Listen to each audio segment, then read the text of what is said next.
evening, good afternoon, good morning in some parts of the world, I'm sure. I want to welcome you to Speak Freely with Barrington Salmon. It's just me and I, our opportunity to kind of hold on to the narrative, talk about things that we like with people that we like. And today we're with one of my favorite people, Dr. Ramel Kweku, Acherefi, right? Atrophy, yes, sir. Smith, psychologist, author, militant, race man, and today we are going to be. I mean, I'm honored because a lot of times when I'm doing stories, I'll be like, Ramel, I need to and he's like, okay, when do you want to do it? When do you want to do it? And so I'm grateful that you've always made yourself available. And so today we're going to be talking about some of all of this shit that's going on in the world, and your views, your thoughts, and maybe we can solve all the problems of the world before the end of the program. I don't know. So Kweku, welcome. Thank you, my brother. Hey, that means the world to me. You know, you and me got my heart. So it's like, and I think why I say that honestly is because it's like when you find brothers and sisters in the struggle who's willing to give their all, that's all you ever ask for. You know, yeah. When you got somebody who you can vibe with and who understands and is willing to put everything on the line, sacrifice their love, their heart, their time to it, that's a person you want to be with all the time. And as the introduction says so eloquently, you know, you're a liberation, you know, author and journalist. You are a wordsmith. What I love about you post on multiple medias. And usually the kind that some people might think is too hot to touch. And that's the people who I want to touch because that's where the real is. And it's what they used to say, my grandmama used to say, can't stand the heat, get out the kitchen. Yeah, and that's where I want to be because like Kwame said, I want some of mama's cooking. So let's get to it. I want some of this mama's cooking tonight. Yeah. and it's funny because I think about you a lot, and I think about your presence and the work that you're doing. And in most cases, people in your position wouldn't be saying anything to upset anyone, to kick over a couple of tables. So you have my respect, bruh. You have my respect because, as we know, a lot of folks just decide they're going to be safe and not make no waves, not piss off white people and that type of thing. But in order for us to, and the funny thing is that most of the time that we're doing stuff to benefit and build us, it's not anti-white, but it's perceived that way. So for those who don't know you or don't know as much about you as they should, can you tell us a little about yourself? Yeah. Hey, born and raised in Milwaukee, Wisconsin.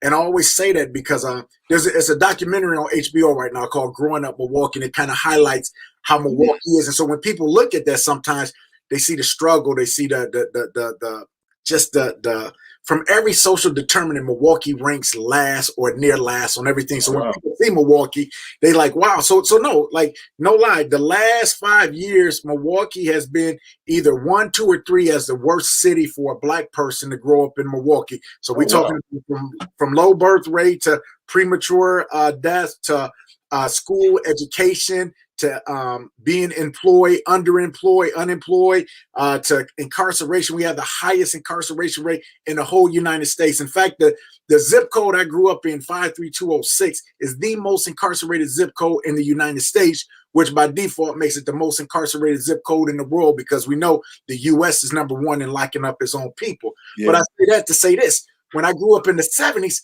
it was the best place for a Black man to grow up. Yeah. Because we had all of the industrial jobs. So everybody's coming up from the South, you know, fleeing, trying to get that money. So whether you had a high school diploma or not, you could get into to an A.O. Smith or Briggs and Stratton companies that we had and did it. So I'm saying all this because the 53206 I grew up in, people went crazy rich. You know, we had financial struggles, but we had love, we had community. And I think that's the spirit where I grew up in understanding. But it was also about how can the next generation get better? It was still, you know, that's when we still had the pictures of Martin Luther King in the house. So it was like you had people who did stuff for the community, who did stuff for the world. Say, how are you going to be that next person? How are you going to live up to that image? But throughout the deindustrialization period, through the crack, throughout the disproportionate representations of Black people being in prison. We just saw Milwaukee slide down. So when I tell people, I said, I come from a house of peace, because I think those two stories represent. They said, what's that? Well, in my house, there was a lot of preachers, a lot of prophets, a lot of pastors, a lot of professors. Mm-hmm. Then we had a lot of pimps and players and prostitutes. And so I got some of that in both my ears. So when you come up, you go through that. So as I tried to navigate my way through those streets, I had, you get in touch with yourself a lot, because you got a dark part of yourself, and then you got another part of yourself that you want to elevate. And it comes to a point you say, well, where do I want to go? Which way do I want to be? Yeah. And you go down the path, and you find the hiccups, you find the obstacles that this ain't where I want to be. And then to your point, you say, where do I want to go? So I matriculated through school. I got through school, thank God. After I finished with my PhD, then that's where the real question is. So which track do you want to be? You want to be the Black man with the black face in the high place and play those games and elevate to another level? Or do you want to do exactly what you was meant to do? And so even before I come off, I always like to give credit to an ancestor whose body and whose spirit I want to possess, who I want to bring out, and that's Dr. Amos Wilson, one of the premier Black psychologists ever. And the irony is, they never taught about this man. All my 6 years in graduate school, all my 4 years in undergraduate, I had to wait till I got out of school to learn about this man. Yeah. And that's the miseducation of the Negro. But when you re-educate yourself, that's the thing. And what I heard him talk about unapologetically was his love for his people. And then anybody or any system that tried to destroy it, how do we destroy it before it destroys him? Before it destroys us. So when you say, well, who am I? I mean, that's it in a nutshell. I've gotten a chance to work in many places as a psychologist, whether it be the schools, whether it be the prisons, whether it be the hospitals, outreach centers, Milwaukee Bucks. Work with some professional sports teams in the NBA, the NFL, and now with my own business, which I've been doing since 2007, but I went fully on my own in 2016. Is so liberating and so free, but I get a chance to now move around. That's what, I would go down to the DMV. I did some work with with New Beginnings. They were trying to transform youth incarceration. And what I loved about it, I would go down, leave Milwaukee to go there, because the director at the time, he said, you know what we're going to do in DC? We're going to show them what love looks like in the prison. We're going to show them what love looks like in here. And when you see the young people, what would always hurt my heart is I see the young people, and then when I come back, I'll be like, oh, where's such and such? They'll be like, oh, he out or she out. And then I hear a couple of things, man, they got or they back. And then the people who got back, they say, you know what, it's better here than at home. Well, it can't be that way. So you said, why do we fight? Why do we struggle the way we do? Because the African proverb says, you know what, you must plant a tree in which you will never feel the shade. And so, like I said, as I pay homage to Dr. Amos Wilson, my thing is that some young person who I never will get a chance to meet can look at the work that I did and say, you know what, he helped push the generation forward. So I'm going to keep screaming. I'm going to keep telling the truth as best as I can until we make change or they take my head off. Well, that I say give thanks, because Lord knows we need people like you, and particularly now in this particular political environment with all of these white domestic terrorists and all these conservatives and these arch conservatives and all these people who now feel like it's okay to call a nigger. So we're in an extraordinary place. I wanted to start. We had spoken not long ago for a story I was doing about the effects of COVID on our mental health. Yeah. And I wanted to see if you could just talk to us a little about some of the challenges and who's been affected and what we need to do as Black people to not completely go off the rails. Yeah, I mean, where everybody's been affected, that's human. If you got some type of conscience, because your world has been changed. So even if you had so it didn't even matter what your pocketbook was for one extent, because you still had to not be able to go to certain places. You still had limitations on you. Now you put on different pressures. If there were financial concerns, if there was job concerns, then those things started to be exacerbated. And then when you start to look specifically in our community, and this is the one thing what I talk about when you talk about like true systemic racism, we already knew this stuff, but we understood that when COVID hit, it was going to have a deeper thing on us, because they started talking about pre-existing illnesses. And if you had these pre-existing illnesses, it was going to exacerbate the issue of COVID on your body. So you say, well, what do we do? Well, think about us as a people for the most part. And even though we've assimilated into this society, we're still a collective group. We're still a community. So when you can't be around your family, this is what I tell people. I said, it's a lot of stuff we can calculate from an objective standpoint. But when I tell people, ask yourself, how many hugs did you miss? You know, how many high fives did you miss? How many of those small interactions that make us who we are together, those eye-to-eye contacts where we can bump? And I tell people, they say, oh, well, you know what, we Zoom and we doing this. I said, just think about it. If a husband and wife can only Zoom, they ain't making no babies. Because but what I say with that is because it takes something for creation to occur. And even though it's not a creation from a physical sense, it's a creation that comes with that synthesis, with the touch, with the energy that I bring. And so when you start to take that away, you take away the power. Isn't that what the government tried to do to us in the 60s and 70s? By taking away our leaders, by separating us who we were, because they knew our power was in our unity. And so once you start to have that, now put on the complications that the whole world had. We got financial issues. We got job issues. We got my children with either with virtual school or my children who are away and they got financial strain. So that put extra financial strain on me. I got loved ones and parents who need my help extra. Now I'm worried about this bubble. I'm worried about all of these other things in that nature.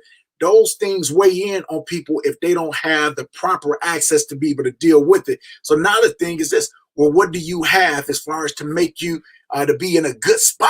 And so now what I started looking at what everybody is to say, hey, how was you eating during that time? And everybody know we was joking about it, calling it the COVID-19 in a different way because we put on them 19 extra pounds. But when we say, hey, you know what? What if I did get COVID? You know, what did that do to me physically? What did it do to me as a brain fog? What did it do to me financially? How did it make me different in that standpoint? But then also in the beginning, did it push me to a illness where I did die? I did lose somebody? And when we started looking at in families, you can lose one person and then the whole family crumble.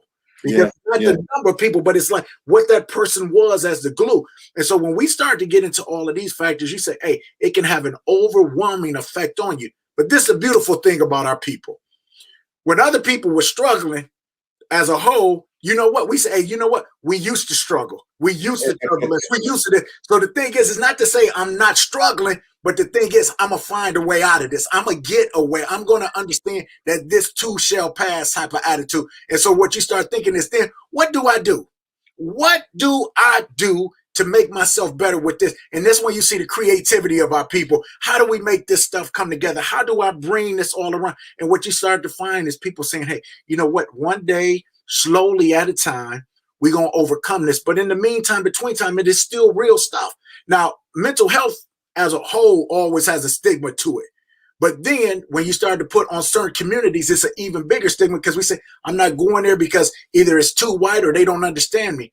But the one thing that COVID did help is allow people to say, you know what, I need help. I need resources. So whatever it is. So even if it wasn't helping the traditional sense, you start to have people reaching out, doing different things to be able to bring that group and community together. And through all of the myths and the tragedies, I always tell people, we think about what COVID took.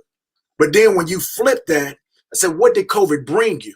Did it bring you closer to your family? Did it make you really think about, man, what really matters? So we get out of this materialistic consuming attitude and you start to go down to the bare facts. And so this is what I want to tell people right now when we say, what do we do for our health? It's a daily exercise. And so what we got to do is we got to be mindful. Sometimes, Barrington, it's not about do we know what to do? It's do we have the will and the strength to do it? Yeah. You know how we supposed to eat. So the question is, can we eat those things that's really going to produce life in our body? A lot of times, you know, Brother Elijah Muhammad talked about this in Eat to Live. When we eat, and that's our true medicine. That's your true medicine cabinet. So you ask yourself, when I'm putting stuff in my body, am I putting life or death? You can't put death in and expect life. That just don't add up. But we try to convince ourselves that we can do that. On the flip side, we start talking about, am I getting enough exercise? Now, these are just the small things. That's the one thing COVID did do, because remember when people couldn't go in the house, but they said, well, you could go out and walk or you could ride. Man, you had everybody and their mama buying bikes. Everybody walking because they had to get that interaction. They had to get out. But like, why did it force that to do it? So I tell people, how did COVID make you stronger and better? And this is the biggest one, because a lot of people who I spoke with, they had trouble sleeping. And I said, there's no better indicator for your body to tell you that something is wrong is that you can't sleep. So the first thing I say is, are you sleeping? And if you're not sleeping, is it because of you? If it is because of you, discipline yourself, get that rest for your body, because that's a part of the recuperation. Yeah. People say, I want to sleep, but I can't sleep. That's the red flag. That's the alarm. Because see, when your body goes to sleep, what's that's telling your body is, you know what? I'm in a good space. I can rest. Like think about you in your house right now. You ain't tripping. You cool, you calm, you on the computer, you talking. But if you hear something real quick, what's happened? Your ear is gonna force you to do something completely different. See, that's what sleep is. When you in a calm state, your mind is right. And I'm talking about you're not worried about the hurts of the past. You're not dealing with the fears from the future. Guess what happened? Your body can rest and relax. But if your mind is going 1,000 miles an hour, and even when you're trying to sleep, you can't sleep, that's a red flag. Your body's trying to tell you that something is wrong. Because what it's saying is, even when it's time to relax, you won't allow yourself to relax. And 9 times out of 10, that's because whatever on our subconscious, that's when they get a chance to release. And your body is as a protector saying, no, we ain't going there. I even got to do it for myself. So when that's the case, then I say, now what we got to do is we got to be brave. We got to investigate what's really keeping us from sleeping. What are those things that, like I said, either happened in the past that's not allowing us to be our greatest in the future, or what are we so worried about for tomorrow that won't allow us to sleep, that we can't have that level of peace? And so when that happens, this is where I said a real level of self-introspection comes in, a breaking down of how do I now start to approach those? And that's the question with mental health, because all mental health is really, is we're talking about is how do we get to mental wellness? How do we get to mental wellness? And that's by doing those things that seem simple. I tell people the best drug for mental wellness is love. So even if situations is kind of messed up around, but you got people who love you and your thing, that somehow raises your spirit. So when we start saying, well, I don't know where to start, first place you start is with love, having somebody who's there. And that's what COVID hurt us. So you say, how do I get that interaction? Now, going to the bigger point, what do we do from here? A lot of people had, if you want to say, mental health issues from COVID happening. Now we're about to have mental health issues from COVID reopening. Because you start thinking about it, we already was like, hey, don't be up in my space. You're too close. Space has been refined to 6 feet. So when somebody like 3 feet from you, you're already looking at them like, hold on.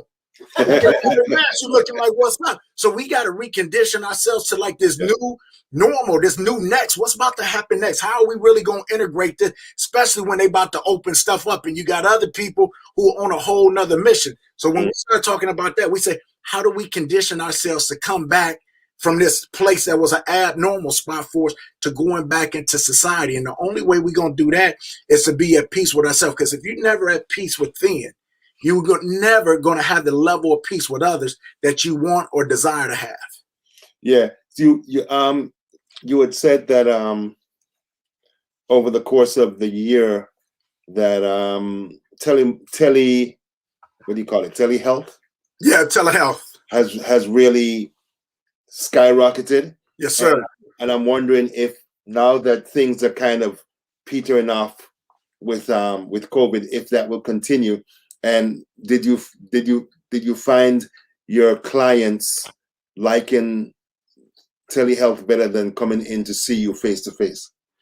That's a yes and a no. It's some people who want that one-on-one time to be able to come in and be able to interact. But just like people would work, think about how much being able to Zoom saved you on gas, saved you on getting ready to go time. But for that standpoint, they loved it, And so then it really becomes on how engaging is the person who you're working with. Can I still make you feel comfortable across this screen? Can you still feel my energy and frequency? So when we get off, you still feel better. So that's really up on the independent clinician. So with my people, my thing is this, just like right now, I know whoever listening, whether they like me or not, they said, this brother giving me his energy. He giving me his all. And so when you work with people, they feel like that's that love component. And so one of the things I know that I try to bring when I talk about self-care, when I talk about being a therapist, especially on telehealth, my thing is, do my people still know that I care about them, that this is not about a paycheck? Do they understand that I'm here for them and whatnot? And one of the things I'll do, and all of my patients, I don't even like to say patients, all the people I work with, they understand that, hey, if I'm late for session, don't trip, because I respect your time. Because if somebody is in a crisis, I'm not cutting them off. 45 minutes is all. And I tell them, I'm going to do the same for you. But what I try to do then is schedule like different gap spaces so I can allot for that. But they understand it ain't because I ain't punctual or I don't respect their time, but it's because of that. So to your point, you said, do they like telehealth? Some people who need that interaction, it's going to be a little bit of a loss. But for some people, it's like, oh, this is another option. Because when you think about, especially so many people where I live at, especially, they have some trouble sometimes with transportation. They got to call, say, I can't come in because I don't got no ride. You know, I can't get in. And you look at these gas prices now, it's a lot of people putting that car down. And so, you know, we laugh at that a little bit, but it's those type of things where you say, what is it? Now, before, insurance companies didn't want to reimburse for telehealth. So it was a big thing. But because of COVID, they made these extensions. The question is now, will the state and whatnot continue this a lot ago, because people have done this? And another good thing is usually when you're licensed in a state. But like if you live, for example, where I'm at in Milwaukee, in Wisconsin, but somebody is black, but they live in a part of the state that normally black people don't live, but they want to see, they can't drive to me. And because I'm in Wisconsin, I can literally see them. But now with teletherapy, it opens up more of a clientele for people who say, I can't come in this time, but I can maybe come in a different time. So telehealth is just like Zoom, you know, it's like, it's a blessing. It's a two-edged sword. It's about how you use it though. How do you, as a dispenser and giver of health, how do you take care of yourself? What type of self-care have you had to do? I mean, you're dealing with your business, you're dealing with your family, and all these different things that's going on. How do you do it? Yeah, that's a real question. And the question is, sometimes you do it and sometimes you don't do it as good. Oftentimes the people who give the information, who give the advice, who give the suggestion, who do that, they find themselves not doing it there, because you always give an extra to somebody else where it comes off on a time where you take from yourself. So you said, what do I do? Well, I did try to make sure that I was eating right. I did try to make sure that I was getting my exercise in. I did try to make sure I was getting proper sleep, all of the things that I just stated. But also what I did is I made sure within my bubble, like we had that love. We kept things going. So one of the biggest things when I saw with my family stuff was like, man, like we was going stir crazy. You know, you got the kind of cabin fever. You love each other, but you get on each other's nerves. We bought some puppies. And I'm gonna tell you, they injected so much. Some puppies. We bought two. Now that probably wasn't the smart.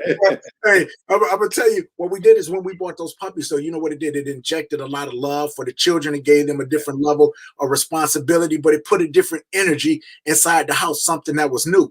What we did is now this one wood was cheaper, man. We reconstructed the house, and so because it was like we was in the house, so we was like, well, let's try to make more square feet. But it was a family project. It was family exercise, and what we was doing, we was going out riding our bike, man. We got up to 2 hours a day on a bike, and because you stuck in the house, that 2 hours felt more like 20 hours. So you said, well, what do you do? The main thing is you try to follow the stuff that you tell other people, but then you got to be smart enough. And I know you get into this too, is when you're trying to help and you're trying to do stuff, it's like, how much is too much, where you put too much on yourself, where then you can't be helpful for everybody else. And like I said, it's always easy to say, I'm going to say, no, I'm not going to do this. But then when somebody calls, they got a serious, legitimate issue, and you think that you could be part of that solution, it's something in you that compels to do it. But also what you have to do is say, okay, am I taking care of myself? Am I taking care of my family? And when you look on your list of priorities, you have to do those certain things. And because I used to travel so much, man, being home, my family was like, it was almost weird for me to be home every day. So this was something I was eating up. But I tell you what it did is it taught me is even when things open up, I got to be careful of my schedule, because I understand what I was missing. I understand the things I was liking. And sometimes just because things is floating along don't mean they moving at the best that they can. It's just doing what you have to. So you say, how do I take care of myself? I try to look myself in the mirror. I do daily evaluations of myself. I love the journal. And I tell people, you don't love the journal, get your phone out, do a video log, because you can't lie to yourself. So I wake up in the morning, I'm intentional about my day. What do I want to do? What's my goals? What am I trying to do? And then at the end of the night, did I accomplish these things? Did I do what I said I wanted to do from a mind, body, and soul, from a me, from a family to a community standpoint? And if I can look at the end of the week and say I did more than what I was supposed to, I say, okay, how do I adjust for this the next week? But then life happens. You find out your stepfather dead. You know, what do you do with that? Because now that readjusts everything, and you find out your mom has cancer. Now that changes everything. And these are things that happen. How you find out your uncle died, you find out your cousin died. And when all of these things pop up, you got to know, hey, how do I not load myself too much? So when life happens, I got a level of flexibility. I can do that. And then to the end point, I see somebody. I always have a person to talk to because I understand the importance of not holding that stuff in.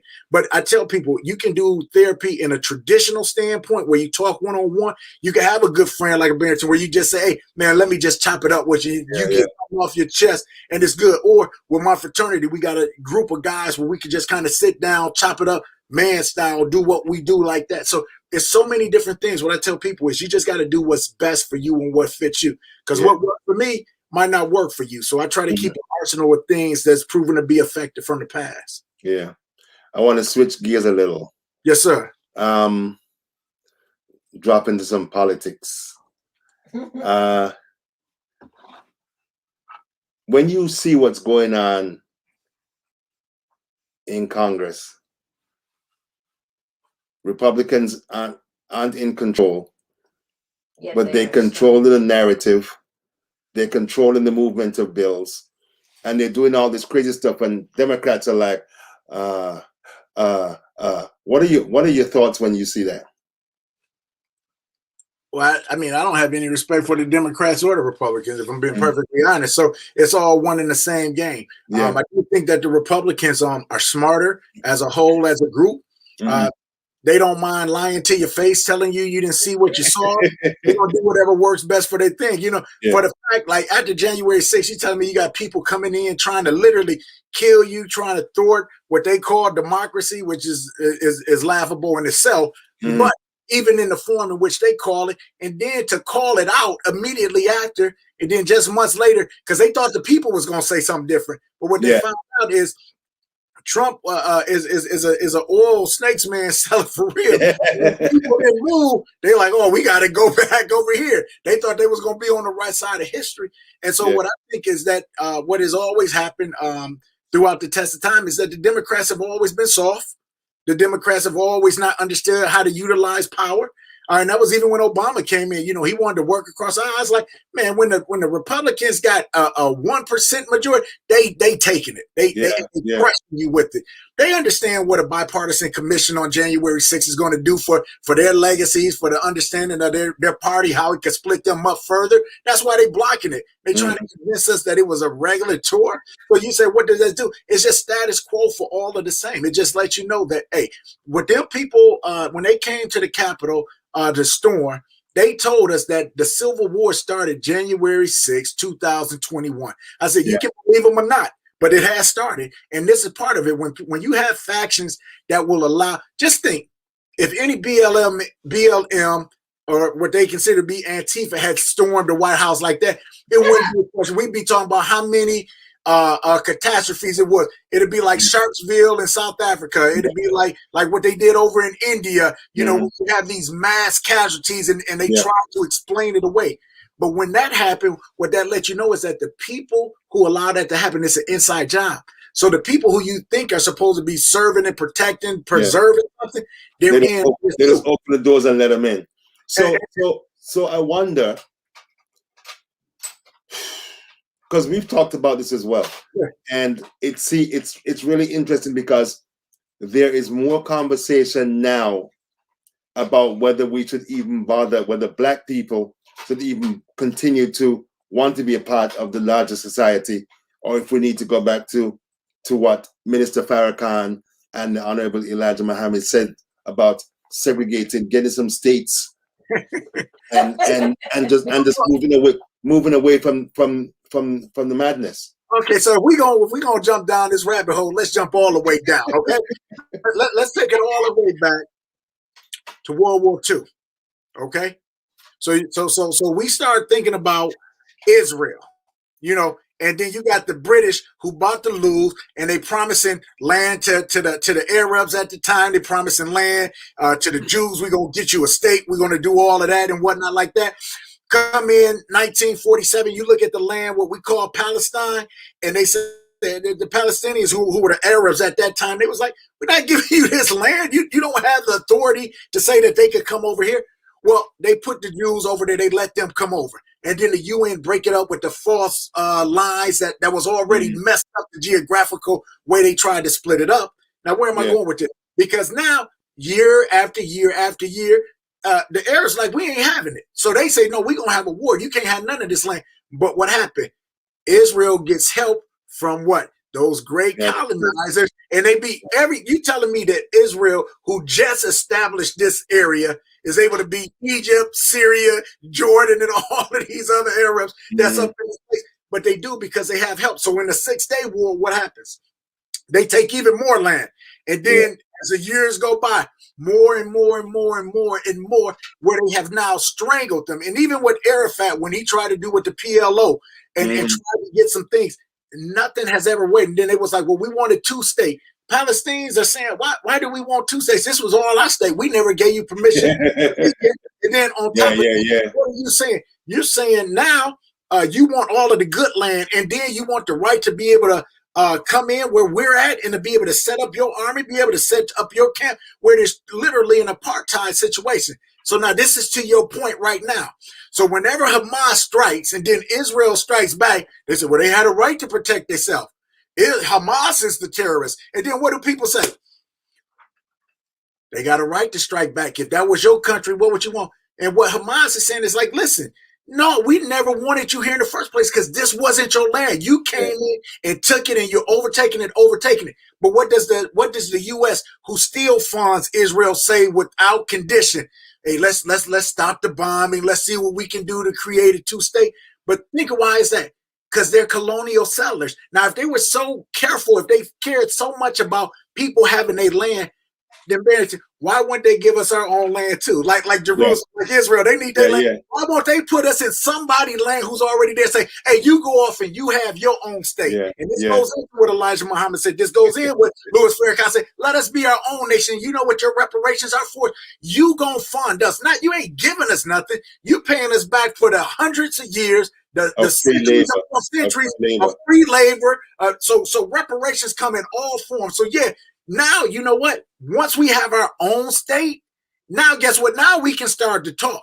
Because what they said is, they said, even Malcolm X said, he said, I don't mind integrating with you, but I got to integrate with you as equals. If I'm integrating as an inferior, then it's not really integration. You swallowing me up. So this is how you know that America is the when you talk about contradictions and hypocrites are hypocrites. If they really cared so much about the sovereignty of people and each people having their land, they know that we were taken away from the diaspora. They know we were part of the indigenous people who were here before. So why not, even like they do with some of the Native Americans, some of the indigenous people that they quote unquote given territory to, but we know when they want eminent domain, they still gonna strike it through. But why not give us what we need? And guess what? This is the thing right here, Barrington.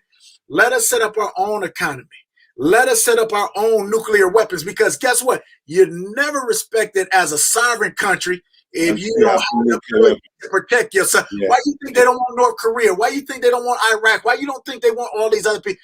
Who is America to tell somebody you can't have an atomic bomb, a nuclear weapon if they got it? See what I'm saying? It's that level of hypocrisy. So when you say what's going on with the Democrats and the Republicans, and that's all the shell game to keep us thinking from what we really should have. Because the truth of the matter is just like this. If we was all on our own, we'd be like, hey, you do what you do. It's almost like a Wakanda. And y'all get out of here. But once you come here, no, you got some different problems. No problems with you. So what we need, where we start seeing it, we need a land that's by the water so we can set up maritime, so we can have our own air force. We have all that. And with all of the beautiful black brothers and sisters who already done served in this man's army that didn't get the fair justice that they're getting to do, now you come on over to us. Set this up the proper way. Set this up the right way. And now when you start doing that, that's when you say America is true to who she said. And for the people who don't want to leave, guess what? You can stay over in America. So Candace, you stay over in this America. and Paris diamond and silk. So whenever people say, hey, go back to Africa, one, they never can tell you where to go back to Africa. Africa is humongous. So just dropping me off someplace in a foreign land is weird. So it's like, but hey, you know what? I will go back there, establish relationships, and do good. But guess what? My ancestors built this. I ain't going nowhere. You ain't taking this. We gonna have both. So I'm gonna go back to Africa with a way to come back over here. And now this goes back to your original point with America and the Democrats, the Republicans doing what they do. No, we shouldn't be a part of this because we fighting a fight that's not even our fight. Yeah. Because once we as Democrats try to say, hey, we're gonna fight for Joe Biden, now they done signed the anti-hate Asian bill. Got no problem with that. Absolutely none. But all that time, nobody said, stop anti-Asian hate. Nobody said, no, stop all hate. It was okay with Asian hate. But when Black Lives Matter, it had to be all lives matter. And so when I go into that, that lets you know that if we ain't the Lucy and Charlie Brown of all people always trying to kick the football, that's what it is. And it's just a reminder that they take us for granted. They take our vote for granted. They take our economic power for granted. So just imagine if we did have our own nation. And when we talk about that $1 trillion power economy that we have, if we really put that to use in a proper way. And so now let's go back to the times of segregation where we had our own and we showed that we could be profitable. We showed what we could do.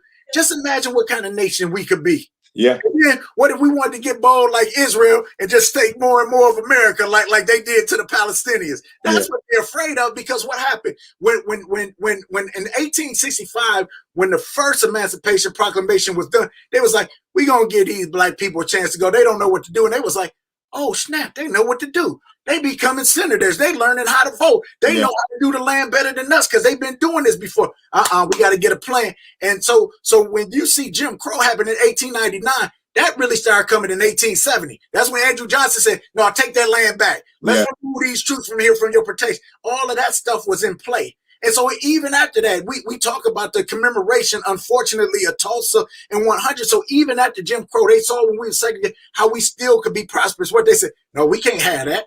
And you got no protection, you got no reparations. And so my whole thing is this.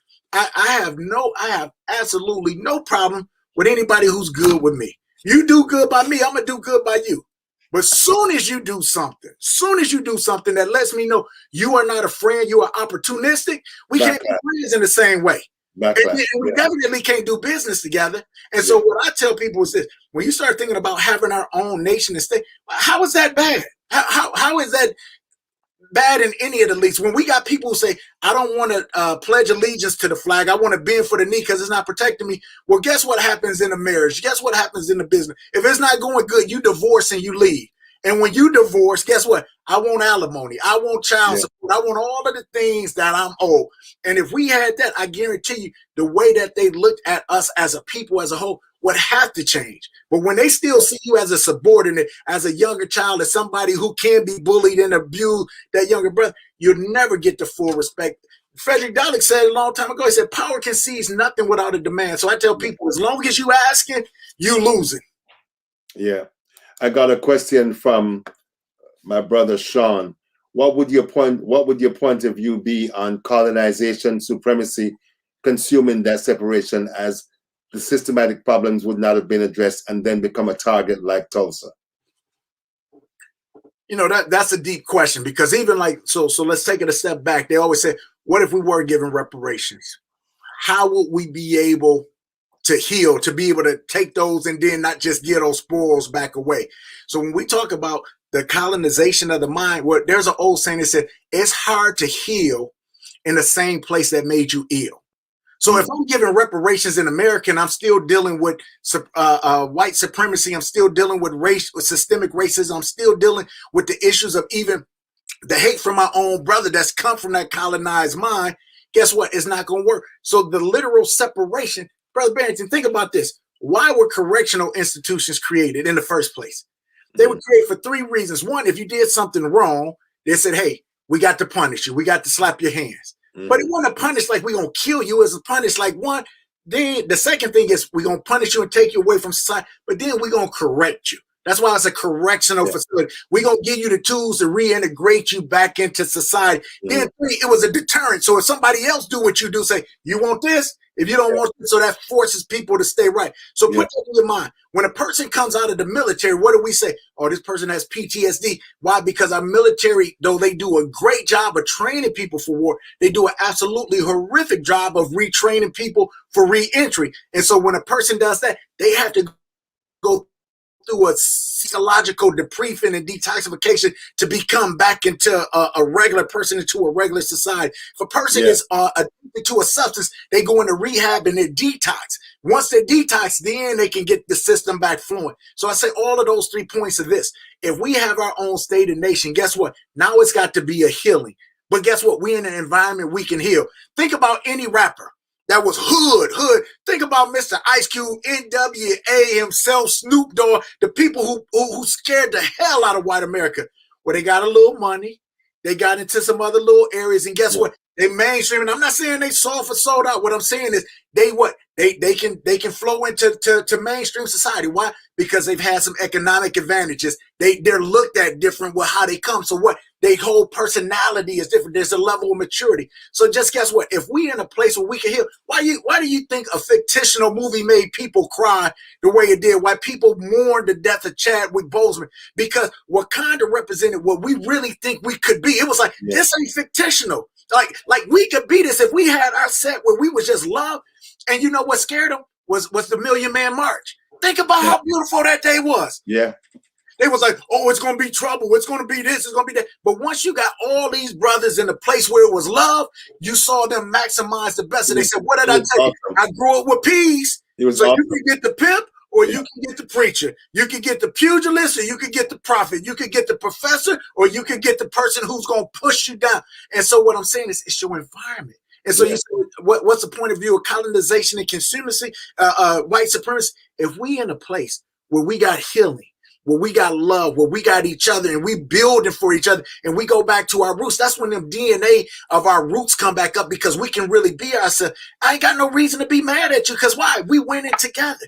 And once we do that, and I ain't saying it just happens overnight, but it's a process. But once you in a place where you say, oh, I can be safe, I'm good, now you get to express a fuller set of your ability. And so when we talk about, and I see Brother Dewey says it's time for blacks to leave, it's been way past time for us to leave. and this is the thing. When we say leave, you ain't got to leave truly the land of America, but you got to leave the concept of America and having our own state where it's a different form of America on the land where America was, but the land that we built, oh no, we got to have it. We got to have it. And so when we start saying, well, where do we do it? Hell, give it to us just like you did Israel. Give us 3/4. I want something by the Atlantic Ocean. I want something by the Pacific Ocean. And I want something deep, deep south. Give me Mississippi by the Gulf. And what we is like, now we can set ourselves up in different areas. And now we can be strategic about how we attack and where we go. So we prepare in every place. But that's the stuff we have to demand. That's the stuff what we have to say we have to do. And when you start talking about the UN, you know, Malcolm X was like, you know, before he died, he was like, we're going to make appeals to the UN. The UN is a part of all this too, because they're funded by America. They're funded by the British. So they're not going to do anything. Look at what they did to Gaddafi. So whenever you talking sense or doing something that's going to change the status quo, they take you out. The people don't want to hear that. It's like we know the feds listening to us now. And what they hoping is, man, I hope don't no other niggas listen to this and hear what they saying right now. Because they know this is what the truth is. They know this is the thing that's going to solve. Think about it. Farrakhan, man, I'm going to tell you why I love Farrakhan and why America is so stupid. Because they want everybody to denounce Farrakhan if you use some kind of black leader. Because why? They pull you away from them. But if Farrakhan, I tell people, this man got an army in every city. If he wanted to be Hamas himself, he could reign terror. Now, would it mess up all of America? Yeah, but he got structures and cells all across America. Mm-hmm. But what do he always say? He said, no, we're going to do it peaceful. We're going to let the creator intervene. So they lucky he's more of a spiritual leader than a political military armed strategist right there. But to that whole point, when you start saying Farrakhan, that's what they was preaching. Let's get our own farms. Let's get our own military. Let's get our own schools. Let's get our own hospital. Let's get our own banks. Let's get all of the structures that make us a true nation. We don't need y'all. Do you think that that we're in a place now where people are more amenable to the idea? No. You know what? That's a hard question. I think you have some who are, and then you have some. I'll put it like this. because it's hard to just put it in blankets, but I say you got three people. You're going to have three people who are the blacks, the Herschel Walkers that's colonized and want America to stay the same way it is, and anybody who's got a different ideal is a traitor or whatnot. Then you're going to have a middle of the road black who say, you know what, I'm kind of used to this America like it is, but I also like the idea of this black state too. And I want the ability to put one foot in the other and to be able to do that at my disposal, at my leisure, like a dual citizenship. Then you have some people say, hey, y'all can have all that. If we got Wakanda, we got Zamunda over here, this is where I'm at. And so when we start to say that, you're going to have those three things. But the whole thing is this. It's about fear. And what Brother Drew said, he said, too many are still brainwashing the truth. But think about this. If this ain't the best, what you want to say, you know, like when a team is doing good, what started to happen? They get all these followers that weren't with them before. And you say, the bandwagon? People. The bandwagon? Hey, do the bandwagon come quick? But this is the thing. But what if it's something beautiful? Yeah. Now the bandwagon come, but now it actually adds strength. But what it was is sometimes it's not that a person is not strong enough. It's like they don't have the ideal, but if they see other people doing it, you get courage. And it's what we call mob mentality. That's why, like, even on January 6th, I guarantee you that the average person, white dude, that white lady who was there alone, they wouldn't have did that. But when you got 15,000 to 1,000, 3,000 people acting a nut, you get courageous. You do stuff that you wouldn't be able to do. But now, just imagine if we did that on the positive side. Hey, you know what? You donated $1. You donated $1. Look at this community. What did everybody think of when we heard about Georgia buying that land and them black people getting together and getting their community? I was like, hey, that's beautiful. But if they learn anything from Tulsa, they better get a military. They better get a police department that's going to protect the perimeters. Yeah. So that. But once people start seeing something is working, they get a different level of boldness. They get a different level of courage. What do you think DC became Chocolate City? Atlanta became a haven for people when Georgia is still as red and as country as can be outside of that domain? Because it was a safe haven. It was something beautiful. It's something that they wanted to be a part of. But what if we did that and it became a part of ourselves? That's when people see it. But they say you got to see it to know that it can be. And once you see it, you say, hey, I got an option. Ain't that what the HBCU is now? They said, man, I don't got to go to this PWI and be virtually humiliated, be verbally abused, be physically abused and things of that nature. Now what you say is, man, I'm understanding the nature of this. I'm understanding the pride. I'm understanding the courage. But I'm also understanding the power of this. I'm understanding, man, we can do some things that they told us we couldn't do. They won't put in your mind. Go to college, get a job, work for somebody. Now people's like, well, I want to work for you. My thing is, once you get out of the mind that not only do I not want to work for you, I don't want to build a business. I want to build a nation. Now that's the next level of thinking, and that's and that scares the hell out of people because one of the things that Mimi and I talk about all the time, because we freelanced for like 10 years each. Because I was just like, I ain't working for nobody no more, and we weren't making no great money. But see, let me and see that's where we get confused because poor is a mindset. If I got everything I need, I ain't poor. Man, we didn't have no money growing up, and I don't say that like as a disrespect to my mom or my dad. We just didn't have a lot. But guess what, man? I had an abundance of love, so I had everything that I needed. So with that in mind, what you and Mimi had is a different level of freedom that a person who might have had more material good didn't have. I don't want to come in my house and look in the mirror and not like what I see. I don't care if it's a big house. And I've worked with millionaires. I've worked with billionaires, and I've seen them commit suicide just the same. I've seen them be just as unhappy, just as depressed, and it becomes a mindset of, you know what? I got to have more and more. It's an insatiable appetite for this and for that. So you can't even enjoy the spoils that you have.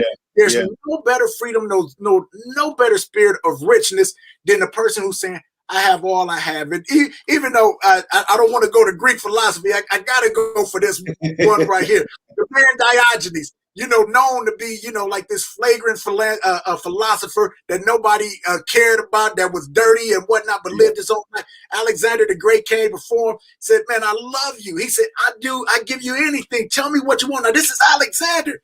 He said, get out my way. You blocking the sun. That was his request to the king. He's like, I don't need your stuff, man. Get away from me with your spoils and whatnot. I don't need that weight on me. And what he was saying is, I got everything I need. And when you got everything you need, you're the richest. And what did the pandemic teach us? It started to teach us what's important. Because when you ain't got it, it's like when your house is on fire, what you reach for, you start to know what out of all of the great things in your house, what's the most important to you. And what the pandemic taught us when things was leaving, what am I holding on to? What's in my life? You got that.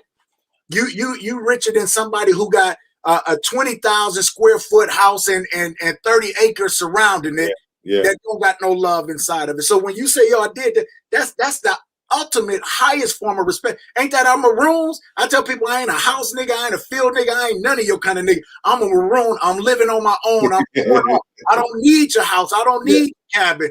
That's the mindset. And really, when we talk about that, when we say that maroon state, that's what the new nation is. You know, people proud to say I'm a field nigga. No, I ain't no field nigga. I'm still working on runaway. The Maroons is the one who got away. That's really what the field nigga was trying to do. In a sense that he's like, I got to get out of here. But the Maroon was the one who was ready to get it. And when we go back to different colonies, because obviously there's different colonizations on all parts. But when we knew the terrain and people knew, what did people say? We ain't going over there. Y'all want to be free? Okay, y'all can stay over there. And what they do, they say, hey, this is our space. Just give me my space and we're good. And so that's the mindset where we got to go from being entrepreneurs of building businesses to building nation. And the thing for me is that I found out years ago that my grandmother on my mom's side was a Maroon. And that's what led me to Ghana. Because we started tracing our history, and they said, well, you know, my ancestors came from Ghana. But then I found out that we have a whole other Maroon side on my father's side. So that's in the blood. So yes, it's in the blood. So that's why Mimi and I always like, you ready to run? Because you got to go. The thing for me is that I love the idea of setting my own schedule. I decide what stories I want to write. If I don't want to write shit, I don't write nothing. I write it as long as I want. I do it the way that I want. And so it's really hard whenever I deal with different editors and publishers, because they want to be telling you, well, you know, ain't nobody going to read nothing this long. And, you know, people don't read long reads, which is a lie. Because long reads and series and those types of things have come back in fashion. If you write well and it's a topic that people want to know about, they're gonna read it. You know, so I've had this Maroon mindset, which is one of the reasons why a lot of times I don't last long on no job. They're like, oh no, this dude here is too unruly. He's doesn't respect authority. I'm out. And that's the thing I tell people, when they know they can't control you, that's when you fear. Because now, you know, we always laugh when I was growing up. They say old dog was the person who people feared the most, a menace to society. You know, a young brother with nothing to lose. I said, old dog ain't the one who they fear the most. Now, they fear old dog, don't get me wrong. But who they fear is a person with an old dog spirit, but with a different level of intelligence to bring and to galvanize the people. Why they always say, we got to kill that black messiah, because that's who they know. Who is the person who knows the truth that's going to help the people? And then, and this is my thing. Once you have a new nation, I got no problems with who's America's greatest friend. Is it not the British? Say, hey, America, if we leave, and then you want to be able to say, hey, you know what? We know we messed up. But now, you know what? Now you and this 100, and you can treat me like I ain't got no problem working with you. You know, that's the beauty of us, man. We are magnanimous people. But once you violate, all right, don't mess with me. All bets are off. So if you come correct, we can do this. Ain't that what the real businessmen do, man? They argue with each other, and then they having beer and shooting golf the next day. But it's a respect, because it's like, hey, I fear. Why don't America mess with Russia and China and certain countries? Because they know the same power we got, you got. So it's not until we have a power that makes them respect us. It's a bully. If you keep getting punched in the mouth, you don't punch what I got to feed. But once I know you can punch me back in the mouth, they ain't gonna do it. Why do you think they still like Guantanamo Bay? Because after Cuba in the 13, after the missile crisis, they was like, oh, this could never happen again, because if somebody get them missiles right there, we in trouble. Yeah. We got to have some type of control. We got to have Yeah. some type of understanding. That's why they gave up them missiles to get them other missiles out. They said, okay, it's like chess. You took my queen, I took your queen. We got to take this loss. But it's better than what the alternative was, where Yeah. both of us having a queen. Yeah. Yeah. So with that being stated, we know why we over in Israel. It's all about economics. And I tell people, until you can show your worth as a people from an economic power, as a military power, you're never going to be respected. And they just proven that to us. And it's like, I'm an eternal optimist, but even an eternal optimist get to a point where you lose hope. And so, like, you know, again, like what even like when the PLO was established in Arafat, and it was like, man, even you moving too slow. That's where Hamas came. And so people talk about Hamas. So I said, but what are the conditions that created Hamas? What did you do where people say, you know what, I'm gonna throw rocks at a soap at a tank? Yeah, we gonna throw rockets when we know you got missiles and we know you got an Iron Dome that gonna stop our stuff down. But what we're telling you is, we won't surrender. We know what's right. We're going to fight for this just like this. And it's not until people are really willing, like you said, we're willing to give up our careers or some financial prosperity. Well, it's not until we have that spirit and the spirit to give up even our life that we're going to be able to do something. And when you build a nation, there's going to be some bloodshed. Yeah. Unfortunately. Nobody wants it, but it's the reality of the world. Right. Yeah. But the thing that I always try to tell people, I liken the situation with Israel like Kweku has his house and Barrington and Mimi just come into the house and say, oh, what a beautiful place, we're going to stay here, and relegate you to the goddamn basement. And every time that you try to take back your house, we beat you up, we call police, we do all type of shit to make sure you can't take back what belongs to you.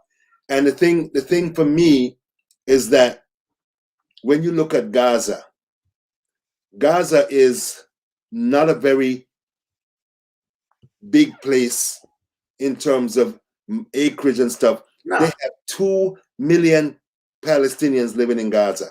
And it's military occupied. So you talk about the state. It's been occupied for 52, 53 years. It's just like apartheid, because they don't allow people to move freely. You got to go through all these checkpoints. Yeah, look what they did in the West Bank with the roads. The Israelites can roll freely. Yeah, Palestinian, it's difficult to be able to move. Say, who want to live like that? That is occupation, and for all means of the UN, it violates every law, and that's what the UN is weak too. The UN is weak as hell, because all the UN does is say, "Oh, Kweku, we really didn't do that," and that's it.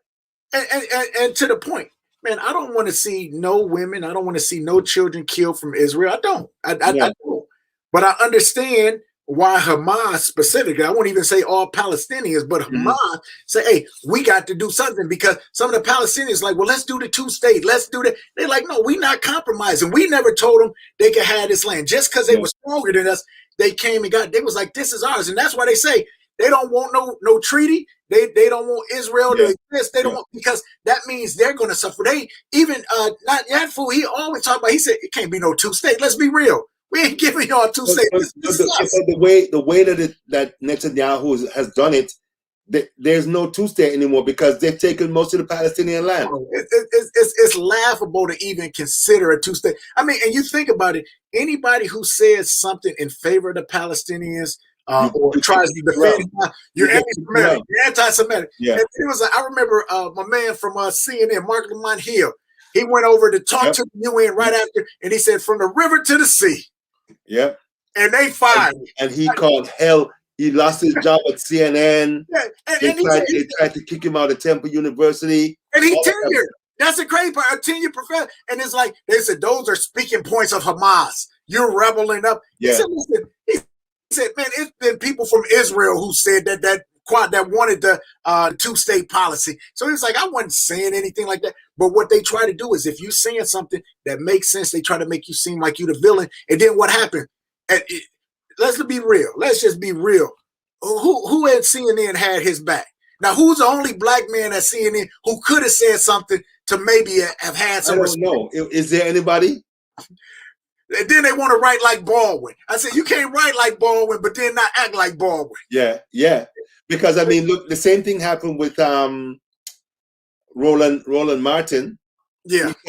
He said some things that pissed off some people upstairs, and he was out. So that shows you just how tenuous it is, because we don't have the money, and we don't have the political clout. Because if we had that, they couldn't do that to us. But see, this is the thing, and you know what? I ain't mad at CNN. Because, you know, they said, this us. If you want to be with us, you got to do what you do. And that's why it's so important for us to have our own. Well, I ain't got to, like right now, I ain't got to worry about what I say. And even if you don't agree with it, you're going to let me come back. And so when I started to think about if I got to be someplace where I got to bite my tongue, I got to, don't get me wrong, I don't mind seasoning my words so people can hear it. But even in my seasoning, it's not going to lose what it is. Yeah. And when you go to a place where they tell you that where we definitely talk about free speech, and then they want to limit your free speech, it's like, that's what I say, it's the irony and the hypocrisy. So how could you even want to stay affiliated in a place like this that won't allow you to be you? And when we talk about mental health, the best way, I don't know if you can see my book in the back, man. It's The Healing Wisdom of Africa, Malidoma Some. Bring it up so we can see it. Let me see if you can see it. I'll go back and get it. Yeah. But when we talk about the healing powers of Africa, the healing wisdom, one of the things he talks about what creates emotional difficulties, what create a spirit of a deficiency that leads to depression, that leads to anxiety. He said is when you have these gifts inside of you, but you can't allow them to come out. Yeah. So think about, and every Fortune 100 company that wants to be politically correct, what do they have? They have an affinity group, you know? And what's an affinity group? That's for everybody who don't fit into the mainstream. You come together, so what you can do, you can breathe. When we say, I can't breathe, it's not just like you got your literal foot on my neck, which they do, but it's a metaphorical neck too. So when I'm in corporate America, I can't wear my hair the way I want to. I can't speak the way I want to speak. I can't move how I want to. So they give you a little group where you can breathe. But my thing is this, if I can't breathe all of the time, how can I maximize my potential? How can you get the best of me if you won't let the best of me out? Yeah. And when we start to think of it like that, my whole point on this whole session is like, we got to be true to ourselves. And if you ever are in a place that won't allow you to be true to you, it's destroying you, and you got to move. You got to run. It's a dichotomy. It's either it's going to destroy you or you're going to leave. Yeah. Because I sat down the other day and counted all the places that I've worked. It's almost 60 places, bruh. Because the minute that I would go somewhere and they start talking shit, I was like, yeah. Because I know what I bring to the table. And I've spent 36 years honing my craft. So they can't tell me nothing. Right?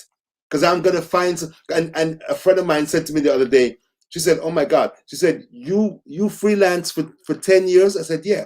And she was like, damn, I don't know many black people that have done what you do, and you ain't look like some scarecrow, or you're living, in under some zinc or some shit like that. Because Mimi and I are good.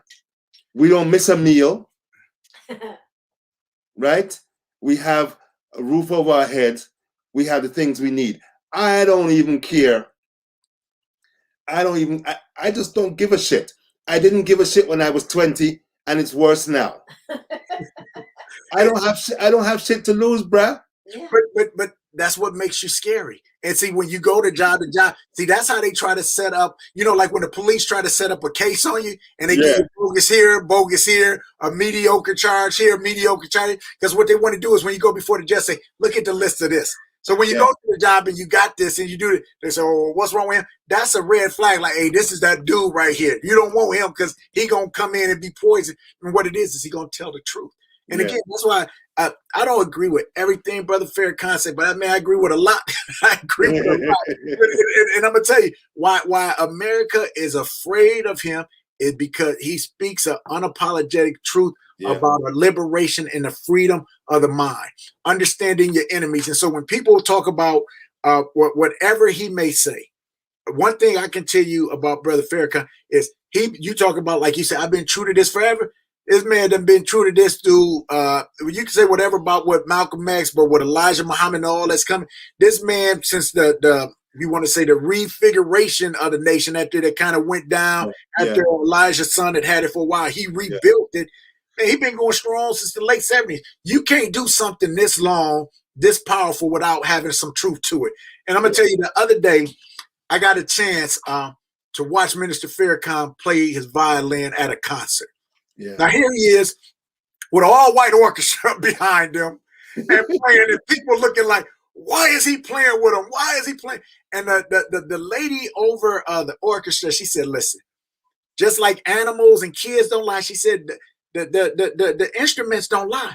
She said, you cannot produce a beauty, you cannot produce a love and a life out of this if you feel with hate, because it will tell on you.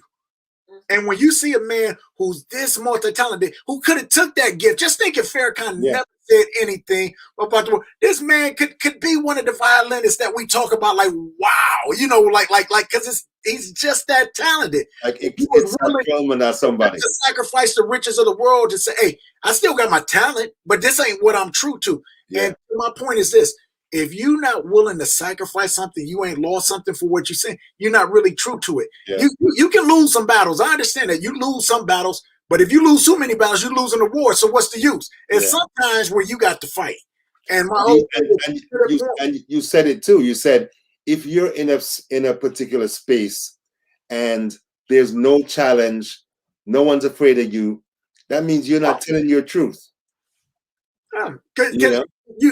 You're not afraid. It's just like this. If I go in for some type of lump in my neck, when it come out, if it's benign, you know what? I don't care. Take it out. It's nothing. But they tell me it's malignant. Now, I'm nervous because it's got something in it. And our malignancy is not a cancer in its nature, but it's a true serum to say, hey, this is, or this starts to metastasize this level of truth. Well, then it destroys the organism that's holding it.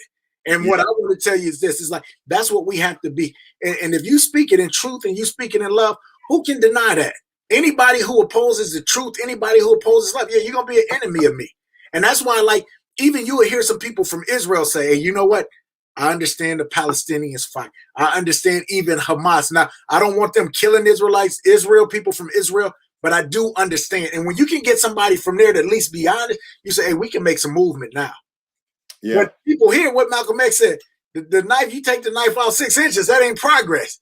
Yeah. He said, even if you take it all the way out, it ain't progress. You got to address the wound and heal the wound. He said, but they ain't even willing to admit the knife is in my back. And when somebody say, we can't have critical race theory, we're not going to talk about all of these things in America. You're not going to talk about the 1619 Project and make us hate the country that we love. I'm like, well, why are you trying to whitewash history? Why are you trying to change things? Because you know what the truth will do. Yeah. And anybody who opposes the truth, well, then, they are enemy of mine. That's like I saw an interview with the mayor of Tulsa. Some dude named G.T. Barnum. And in 1921, they killed more than 300 black people. Yeah. They left 10,000 people homeless. They said that they destroyed 35 square blocks of one of the most prosperous black spaces in Black Wall Street. Black Wall Street. And this fool gonna get up on TV and say he don't support reparations because it would be too divisive. And I was like, really, bruh? Really? And so Tiffany Cross asked him today, she said, your folks came here from England, Denmark, or wherever Europe somewhere.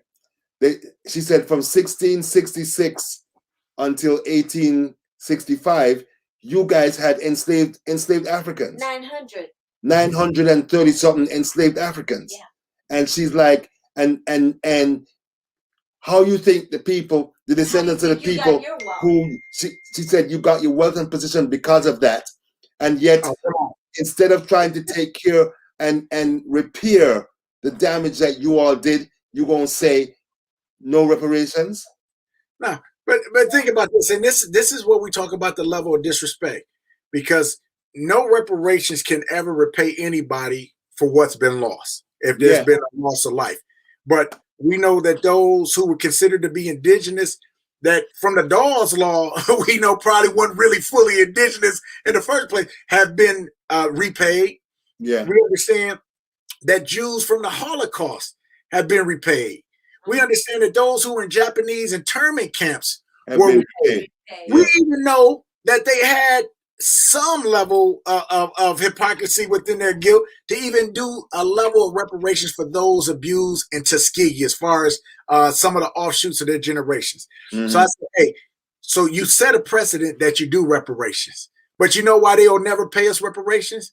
Because if they truly paid us reparations, we would bankrupt America as they're saying 14 to 16 trillion dollars. There's no There's way. a guy named Dr. Thomas Kramer from I think University of Cincinnati, and his calculation is 14 to 16 trillion dollars. Yeah. There is no American economy without the enslavement of Africans. Yeah. So when you look at that, you say, so there is no America without us. Yeah. And then even when they say that the Civil War was the soul for America, to regain our soul, we knew it wasn't that the case, because they still were profiting off of the legacy of slavery. And then when they had a chance to try to make it somewhat right for the generations that was there, what Mitch McConnell said, slavery so long ago, who will we repay? Even though his family tried to own our people illegally, which makes them kidnappers and murderers and rapists. Yeah. Thank you. So then with that, though, you say, hey, when you had a chance to do right, you didn't. And you looked like you could for a second. We said, no, we can't do this, because you know what? We would have took over the country. And so that nation we're talking about, just imagine if even after 1865, after 46 years of enslavement, if we just go back to 1619, even though we know it was before then, but even if we just take that time data, look at how bad we was to be turning stuff around that quick. Yeah. We wouldn't have been running this nation. And this is the crazy part. And this is fictitious, but it's true. Remember in Wakanda, they said, man, if we take over, they said we could rule the world, but we could rule it the right way. So they said we could do good. And what America was supposed to be on paper, we could have made come to fruition. Yeah. But so they let you know that they didn't really believe in what they wrote it with the Declaration of Independence. The Bill of Rights wasn't really where it was at. America was built for rich white men, not for white women, not for poor white men. And so even now, when we talk about the banking cartels, we talk about the top 1%, 1/10 of the 1% who owns the wealth. There's no way you could tell me that this is a nation of the land of the free and the home of the brave, when Jeff Bezos, and I'm not a fan of capitalism, because capitalism is inherently greedy. But this man, you telling me, can make hand over fist at Amazon during the pandemic, but yet he still have people working for him who's doing the hard work, who's suffering? If that man gave $1 billion and distributed that within his employees, think about what that could do to change the lives of those families. And how would that hurt him? They were saying, I read something some time ago. I think they said something like, if he gave like $30 billion, that could end homelessness in America. And my thing is, people say, well, no, that's capitalism. I said, no, that's that Ayn Rand type of stuff. Like, what you can. I said that's not the case. It was like, how does that benefit everybody for you to have all of that when you know people are, and especially people who help to build that fortune for you? And even with that money, I'm just talking about the people who literally work. And so when you don't have a level of profit sharing, when you don't have that level of unions to people to be able to fight for what equal rights and things of that nature, people. You see what he did. You see what he did to the union attempt in Bessemer, Alabama. Oh, come on, man! It's like Hamas in Israel. It's like Hamas in Israel. Yeah. We will strike. Well, let me show you what you do when you strike. Because for every one you kill, we killing 20. Yeah, that's what he did. He's like, let me put my foot on your throat. Let me show you how I'm gonna make life miserable for you if you try to bring this here.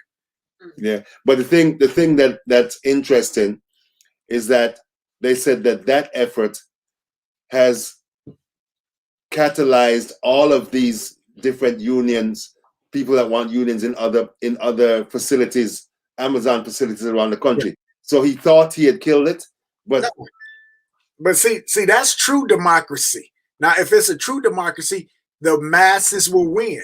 Yeah. But if the masses is not winning, that lets you know, because what in democracy, what the majority rules, Yeah. whatever the majority want. So you telling me that the majority want this, but they can't get it. So that lets you know it's a fraudulent democracy. Yeah. Which goes back to the point is, how can you live in a place that's not even true to what they say they are? They say we don't want any monopolies, but yet we have monopolies all over the place. Yeah. Because they knew what monopolies could do to a market, how it could hurt. And then when you have a capitalism, what you're supposed to have business say, if you can't sustain yourself, that's how the system kind of self-corrects for people who are greedy. But when you have businesses that are too big to fail, right? Yeah. then you've already told us that is not capitalism. It's socialism, has been said many times. Socialism for the rich and a rugged capitalism for the poor. Yeah. I want to, for those who may have joined late, we're here with Dr. Ramel Kweku Smith. We've been bouncing from topic to topic. I mean, this is just the way that a nerd like me loves it.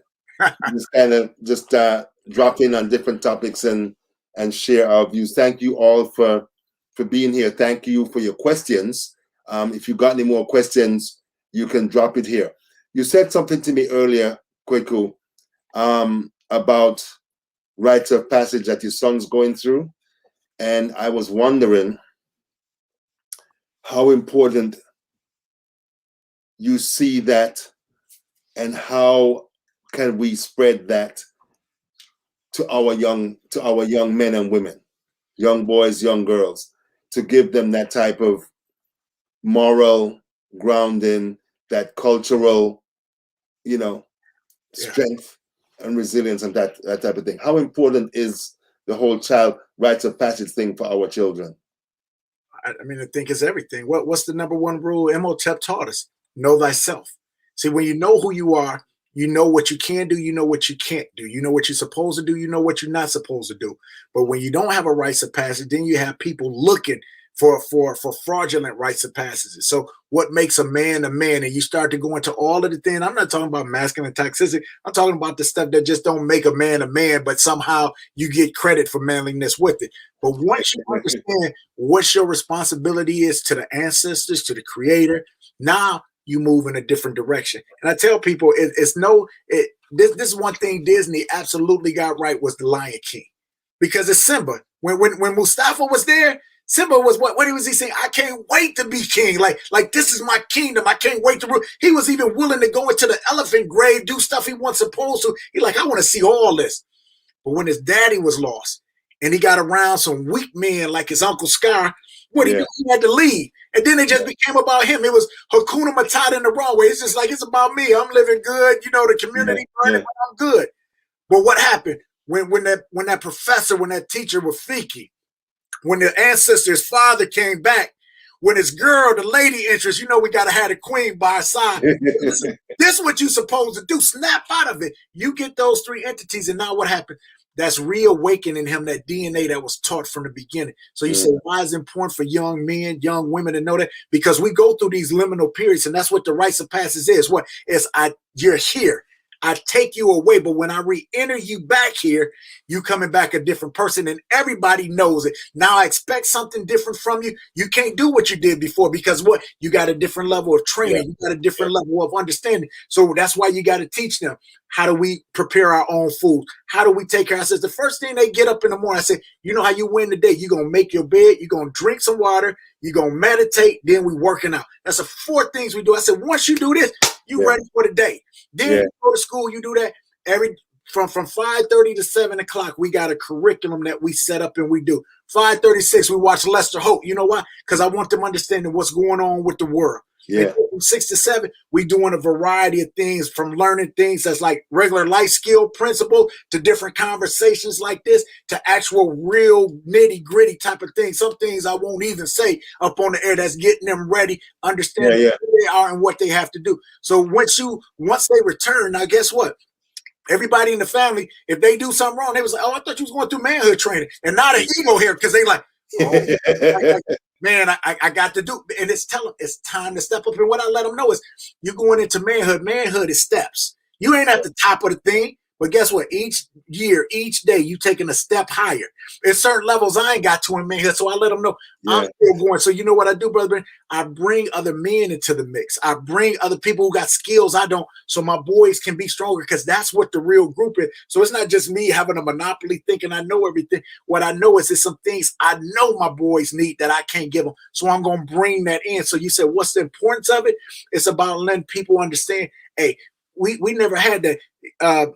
Most of our rites of passage include a dude losing his virginity, getting his license, drinking his first drink, having a fight, something to that extent. And that's life. Those things are going to happen.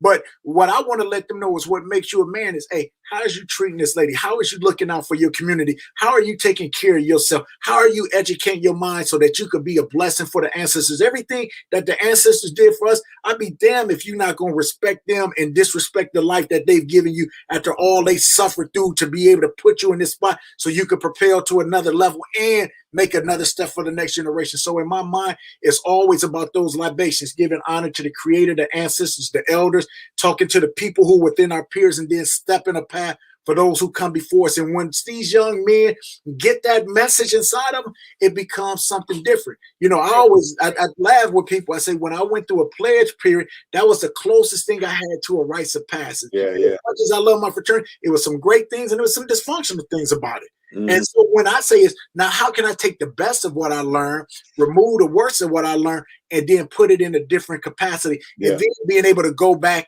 to the elders, being able to go back to the motherland, being able to learn what were some of the traditional things that we did, what were some of the things we needed to have and know to do.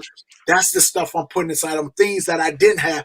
And that's how we get better. And when we start talking about how do we get a nation where it say every 20 years is a generation, guess what? If we start putting this talk into the young people, you ain't got to be afraid of them. You ain't got to get no job, because once you have your own job, guess what?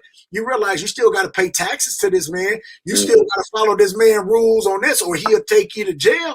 So now you start saying, how do I go from just want my own business to want my own nation? So you say, how long does it take? We could do this in 20 years. We could do this with a generation, but we got to teach them that it's something there.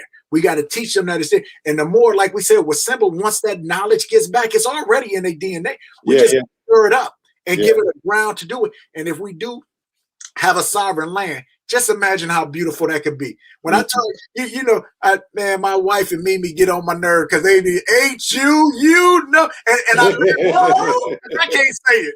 And that's the only reason I'm jealous. Because when they talk about that experience, it's about something about being able to be free to be myself, seeing black people in a great heterogeneity. They ain't just like all black people the same, but being able to see the full expression and the beauty of who we are, and to be with people who love us, who want the best for it. Man, I'm in my class. I got to be in the front so I don't get depressed seeing all these other white people right there. You know, I got to know the professor don't want to be with me.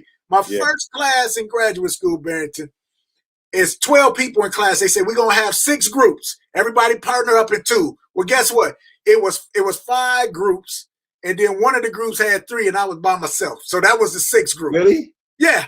And that was them letting me know that the professor didn't say nothing. And so when I talk about HBCU, us having our own name, see, we don't have to go through that type of frustration. We don't have to go through that type of pain and humiliation. Now, after I do my presentation, now guess what? I'm Rudolph the Red-Nosed Reindeer. Now they want my red light. Now they want my intelligence. I had to prove myself to them. And I'm like, I'm not on your level. You're right. I'm above your level. And so I don't even know if I want you with me. It might have been best for me to be by myself. But the fact that they thought that they were punishing me, you know, to that extent. And that's the beauty of an HBCU. That's the beauty of a rites of passage, because it puts you in a thing where you know who you are. It makes you feel good in expressing yourself. And to your point, when a job comes and say, you can't say this, you can't do this, you can walk away and say, bye. A coward dies 1,000 deaths, a man but once. So when I die, I want it to be it. I don't want to come back and look and say, man, I can't believe I did that. And I ain't going to act like I've been all this tough and strong my life. It's been through lessons where I learned the hard way, where I said, oh, they got the best of me on that one. Ooh, I didn't do what I could have did. But you build up that knowledge. You build up that understanding. And what I want them to do is to have that way before I had it. So they can walk in the fullness and the strength that it took me years of knowledge to accumulate, that they can get the cheat sheet for. Yeah. Because it's interesting because, like you said, I listened to Mimi and all of her HU people. And I'm like, you all need to shut up and go sit in the corner. But I had a joint communications degree from Florida A&M and Florida State. And it was fascinating to me to cross the railroad track from FSU to FAMU.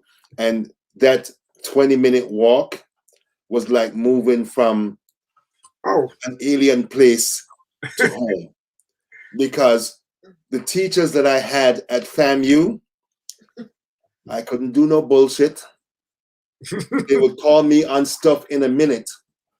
And even though they were hard and tough, they made it clear, young man, we love you. Young man, we want the best for you.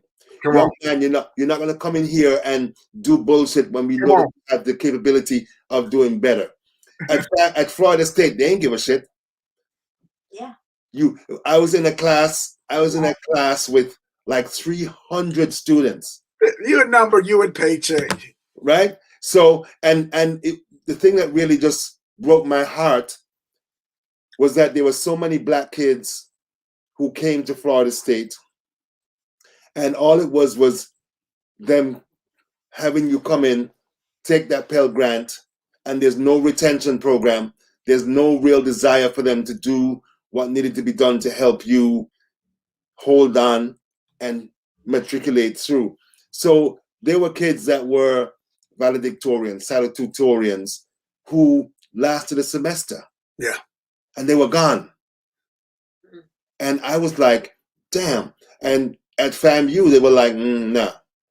So we had teachers who would say, bring your ass to my office after hours so we can fix this bullshit that you're dealing with.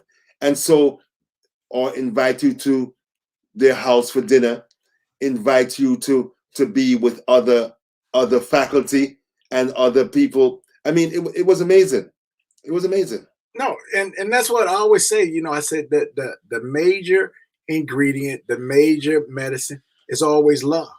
It's love. And when you know people love you, they give you that tough love. You know, they can get in on you. It's coming from the right place. And once you got that's also the thing that snap you back into place. And when you can be in a place where you are cared about and you loved, and I don't care whether it's your home, a college, a learning institution, or your place of employment, it's absolutely essential. And so many people sacrifice materialism, wealth, fame, acknowledgement, things of that nature. Over things that really matter, and that contributes to the mental health. That contributes to a deterioration of everything. Yeah. Thank you. Yeah. Anyway, we have rattled on for an hour and a half. And you know, I just laugh because we haven't even scratched the surface. I have a notepad here with things I wanted to ask you, and I think I might have asked like 2 things. Hey, that means what was supposed to be asked and answered was answered. Yeah. So, and your homework. Yeah, right. So just know that doors are always open. We want you back. If you're doing anything that you think you need to publicize, bring it on. We'll talk about it. Respect. Because my whole thing, Mimi's whole thing, is to wrest the narrative away from the occupiers and tell our own stories, be our own conduits of our stories, the things that are important to us, and that type of thing. So, you know, I'm telling you what you already know. You got a home here. My man, I appreciate that. Right? Thank you so much. Thank you. For coming, for taking the time. The folks who came, Andreen, Alton, Sean, Andrew, Pata, all of you, thank you for coming. Thank you for your questions. Andreen says, great topics. Thank you, Andreen. Andreen is one of our most loyal supporters. Tisam Doc Nugent. Tisam. Tisam was on. Sean says thank you. Ron Williams came as well. Alton, this has been a nerd's dream for you. Yes, rest the narrative from the colonizers. Love it. We have to. we have to recreate our own reality. Yeah. You can't If just hear the you story don't from do the that, lion. we You got dead. to hear from the lion too. Yeah, there you go. Yeah. That's it. So thank you all. Thank you, Ramel. Uh-huh. Enjoy the rest of the weekend. That's the You're plan. going to be talking again soon. Yes, Mimi. I like to close by sharing Louis Bag's video, Bald Fist, and say, we love you. You know, this is your home. Mi casa, su casa. Come over and hang out after dinner with us some more. I'm talking with my wife. I'm trying to see if we can get up there from the 6th to the 8th. So we're trying to work on that now. Oh, cool. That'll be great. Yeah. You guys should come over for dinner. We're leaving on the 8th. Yes. Great. You might not leave because we cook so good. You'll be like, uh-oh. So, yeah. So let us know. We'll do it, man. We'll do it. That's beautiful. So Mimi's going to play Bald Fist. Yes, I'm going to play. And then we're going to roll on out of here. Okay. Thank you again, brother. Respect and love. Yes, sir.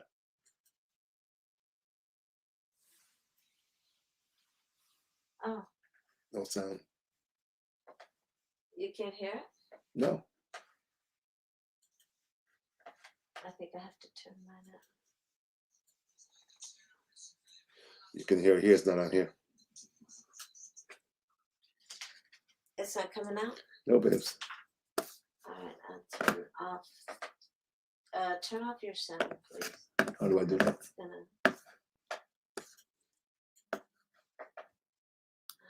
don't know. Turn it off. No, you can't hear. That sounded technical difficulties. Technical difficulties. All right, I gotta turn it off. I'm sorry. Anyway, we tried. Hey, I'm gonna look at it up on YouTube now, though. So I'm gonna still. One sec. On say it again. I said I'm gonna look it up now. I saw the YouTube, so I'm gonna look it up. Yeah. It's Louis Bags. You'll love it. And I'll send you the link. Actually, I'll just put the link in the Yeah. Okay. And guess who's in it? We're in it. That's why we're like, I want to play it, but he wants me to play it off of YouTube so he gets the views. So I'm putting it in the chat. I'll put it in the private chat as well, Ramel. Okay. Yep. I'm looking it up now. Okay. That's the sun. That's the Louis Bags. So I'd really love to end with it, but I'm sorry. Well, that's how maybe that's him. Anyway, we're out. Thank you. Enjoy. Ramel. Thank you. Appreciate it. We love you. Love you. All right, man. We talk soon. Give our love to the family, please. We'll do. Right. Okay. Thanks so much. Take care.